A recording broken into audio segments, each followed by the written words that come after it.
Welcome to the Downtown Perspective. I'm your host, Adrienne Nesbitt.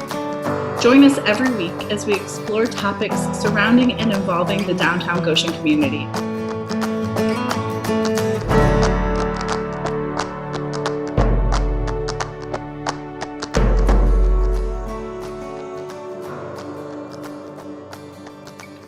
Hello, everyone. Thanks for watching. Today we have Myron Bontrager, the owner of the Electric Brew, or the Brew as it is lovingly called locally. Thanks for joining me, Myron. That's great to be here. I think of the Electric Brew as really a downtown anchor, one of the main hot spots that brings people to the downtown. Can you tell me a little bit about the process you went through in your initial decision to shut down and to close during this pandemic? Yeah, so actually it was on the first day that there was on the day when the first case in Indiana happened. It was announced in Indianapolis somewhere. I knew that somehow this was going to start affecting us one way or another. Either people would stop coming or we would need to start shutting down. So it was on that day I actually went to Staples and bought some hand sanitizer. I should have just wiped them out. But I bought a couple, brought it back because I knew that this was going to happen. And so then on that March day, I think it was the 17th or so, when the governor did his order, his starting to shut down order, where he moved bars and restaurants to carry out only. Of course, we had no choice at that point, although we were already beginning to think about doing that. The week before that, we saw our sales start to drop. People were having less confidence to come out in the public. And so we knew this was going to come at us pretty fast at some point in the future. I thought it'd be later in the week. So over the weekend, Jeremy, our oldest son, who's also a part owner, just spent all weekend putting everything online, figuring that, you know what, at least when it happens, we're ready to make the switch. Monday, when the governor made the announcement, I just called him up. I said, hey, we have to just do this. And so we shut down at 7 o'clock that evening. And the next morning, we were walk-in, carry-out only. But then we also really started pushing the online. So that was sort of the first initial sort of closure that we had. So we went to the walk-in dine-in. We did that for a week and a half. And then it became a little more complicated in terms of why we would shut down, why we would not shut down. At that point, bars and restaurants were still open for walk-in, carry-out. But I became more and more uneasy about our own capacity in actually keeping our employees safe and our customers safe.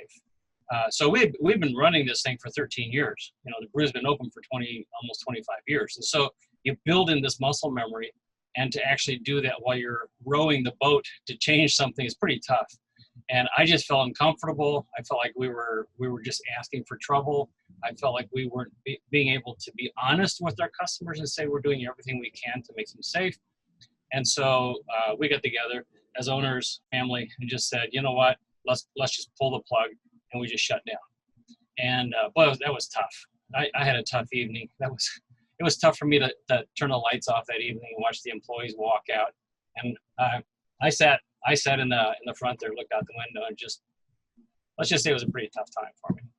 Yeah, tell me some about the creative solutions that you came up with. I know you started carrying some different products and some different things as you've done different carryout options or ordering specific days. Tell me about that creative problem solving you've gone through. Well, I don't know about problem solving. We tried to find some creative ways to do that. I mean, the brew is a gathering place. I mean, the only reason the brew really exists is because it is a gathering place. It's a hub for people to meet each other. And people inside the building is really what makes us who we are. And so then we said, well, what are people needing during this time? So first of all, we tried to just sell some baked goods, and it was like to keep track of everything. Inventory on baked goods is just nuts, you know. And so we decided well, people still wanted baked goods or some kind of grocery to take home. So what can we offer that we are actually good at to be able to offer? And so we started doing some specialty or specific baked goods on specific days. So Tuesday and Thursday was sort of our baked goods days. So we had, we were going to bake some bread on Tuesday. And so Jeremy then put it out there and got on social media and said, hey, we've got bread baked tomorrow morning. Do you want to order some? And so we sometimes get 2 orders, sometimes we get 8, 10 orders for that. And then we just, bake the bread and get it ready. And cookies, chocolate chip cookies are a little bit the same way. Those are 2 things that people need during a quarantine is bread and cookies. You can get your toilet paper somewhere else, but you get your bread and cookies here. So we did those kinds of things. We started doing some soup. We started doing quarts of yogurt and granola and some hummus and a couple of like chicken salad, or I think there's a couple of things that we threw on there. But just trying to think, okay, how can we move some product that people actually need and want during this time? I mean, I love that brew bread, so I was really glad that you guys offered that as an option. We all needed our carbs. As you moved into reopening for carryout, what were some of your safety concerns? Yeah, so we shut everything down and we just had time to think. And I sat up here and I read articles and I did some other things. And a lot of the stuff is just no-brainer. I mean, you put separation up, you put the plexiglass up.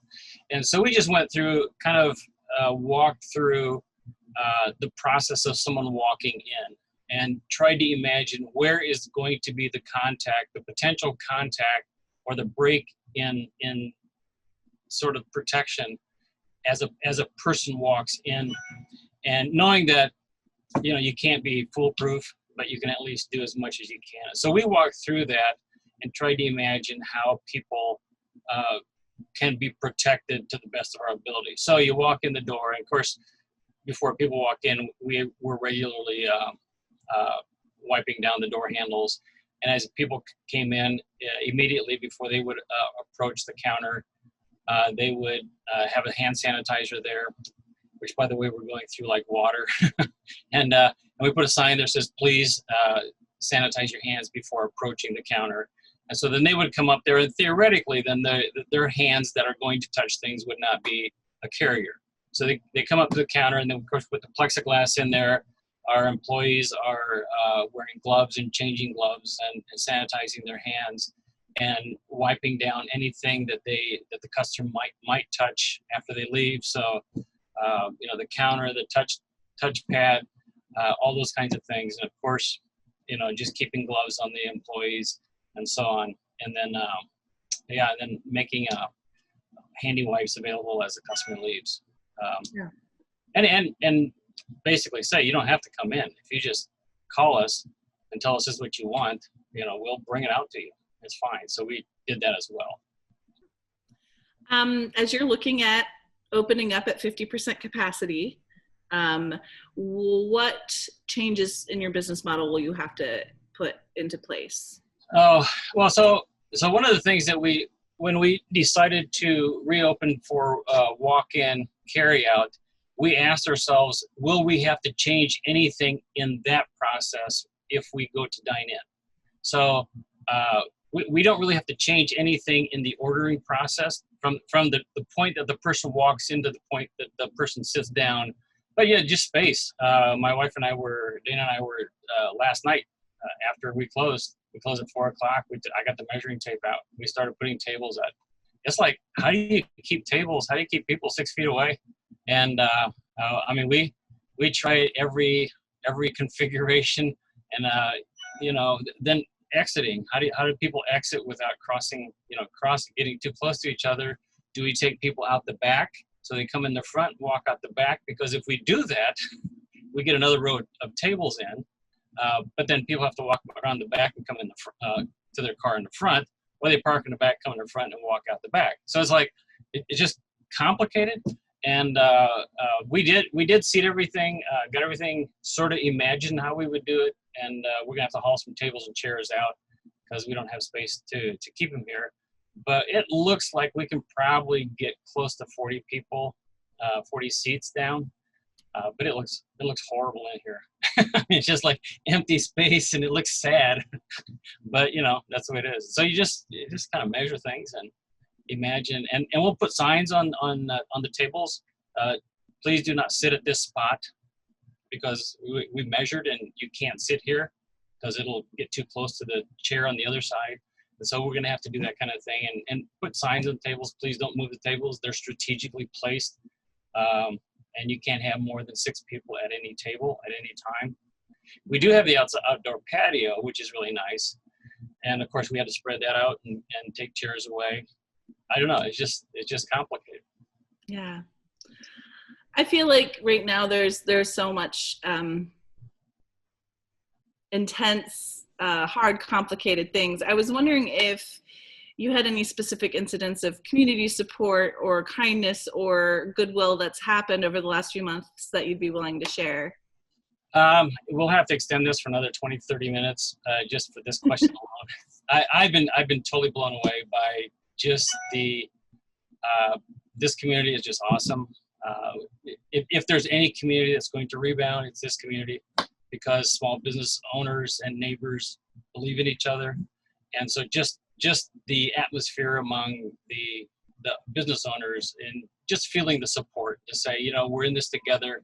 You know, how can we help each other as we start to emerge? How can we make sure that all of us succeed, or all those who can succeed can actually do this? So number one, just that kind of support from other businesses has been absolutely incredible.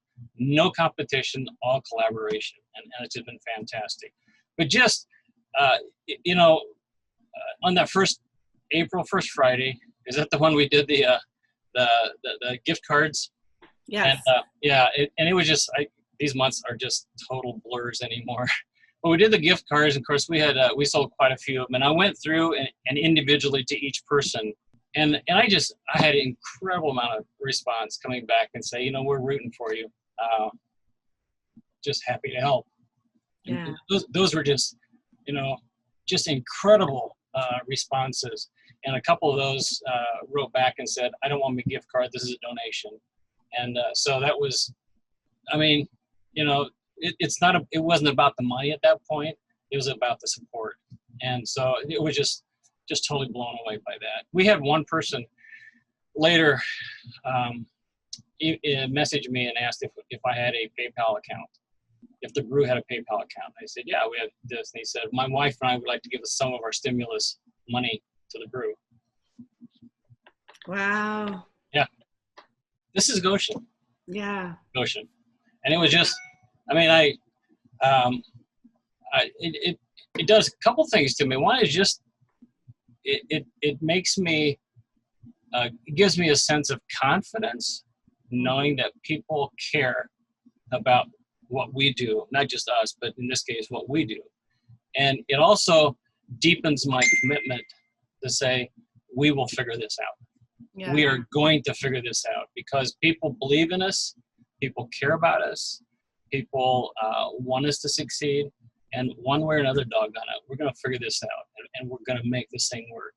And I don't know how we're going to do it yet. There's plenty of 3 o'clocks in the morning when I wake up, and I still kind of, it hits me. I honestly, I don't know. I don't know how, you know, all this is going to come out. We have a long way to go to get back to the place that we would feel like our business is solid. It's back on its feet. So we have a long way to go, but we're committed to do it because of Goshen. It's just Goshen. Yeah, Goshen is a special place, and you make it more special. So thank you for all that you do for the community, Myron. And thank you so much for joining us today. This has been a great conversation and some good insight. So thank you. Thanks for the invitation, and it was my pleasure to be here. And thank you so much for what you guys do as well.